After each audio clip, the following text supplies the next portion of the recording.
అదరగొట్టే కారం రంగు రుచి ఆచి కారం పొడి. గో గో రై రై అంటూ సాగిపోయే కబరిది. తూర్పుగోదావరి నుంచి అనకాపల్లి వరకు 6 లేన్ల రోడ్ నిర్మాణానికి శరవేగంగా కసరత్తు సాగుతోంది. త్వరలోనే పనులు ప్రారంభం కాబోతున్నాయి. ఏపీ సర్కార్ 16వ నంబర్ జాతీయ రహదారిని 6 లైన్లుగా విస్తరించేందుకు వేగంగా అడుగులు వేస్తోంది. కేంద్రం దీనికి ఎప్పుడూ అనుమతులు మంజూరు చేయగా ఇప్పుడు పట్టాలెక్కబోతోంది. తూర్పుగోదావరి జిల్లాలోని రాజానగరం మండలం దివాన్ చెరువు నుంచి అనకాపల్లి వరకు రోడ్డు విస్తరించనున్నారు. ఇందులో భాగంగా కాల్వలపై వంతెనలు, అండర్ పాస్లు నిర్మిస్తారు. అలాగే ఇటు భూసేకరణ కోసం అధికారులు రెడీ అవుతున్నారు.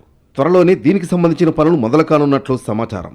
ఇప్పటికే గుండుగొలను నుంచి కొవ్వూరు రాజమండ్రి మధ్య గల గామన్ వారధి వరకు 6 లైన్ల రహదారి దాదాపు పూర్తయింది. అయితే వారధి యువతల వైపున దివాన్ చెరువు నుంచి అనకాపల్లి వరకు ఈ రహదారి 4 లైన్లు ఉంది. ఇది 6 లైన్లుగా మారబోతోంది. ఈ పనులు పూర్తయితే విజయవాడ నుంచి విశాఖకు మరింత వేగంగా చేరుకునే అవకాశం ఉంది. ప్రభుత్వం గ్రీన్ సిగ్నల్ ఇవ్వడంతో భూసేకరణ కోసం ప్రణాళికలు సిద్ధం చేస్తున్నారు. 0 పాయింట్ నుండి ఇటు దివాన్ చెరువు వైపు వచ్చేది అటు రాజమండ్రి వైపు కూడా వెళ్లే విధంగా మనం ప్రతిపాదన చేస్తే బాగుంటుంది అనేది కూడా మరి బలరామకృష్ణ గారు వారు కూడా ఈ ప్రతిపాదన చేయడం జరిగింది. కనుక దానికి కూడా వారు సానుకూలంగా స్పందించారు. ఇప్పటికే టెండర్లు పిలిచినా కూడా మనం దానికి ఏ రకంగా వెసులుబాటు చేయవచ్చో దాని మీద దృష్టి పెడతామని చెప్పి అధికారులు చెప్పడం జరిగింది.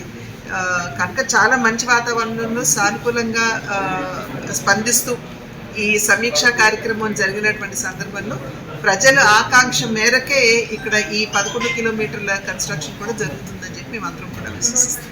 పాయకరావుపేట, కసింకోట, అనకాపల్లి, యలమంచిలి, నక్కపల్లి, రాయవరం మండలాల్లో రహదారి అభివృద్ధిపై ఇప్పటికే అంచనాలు సిద్ధం చేశారు.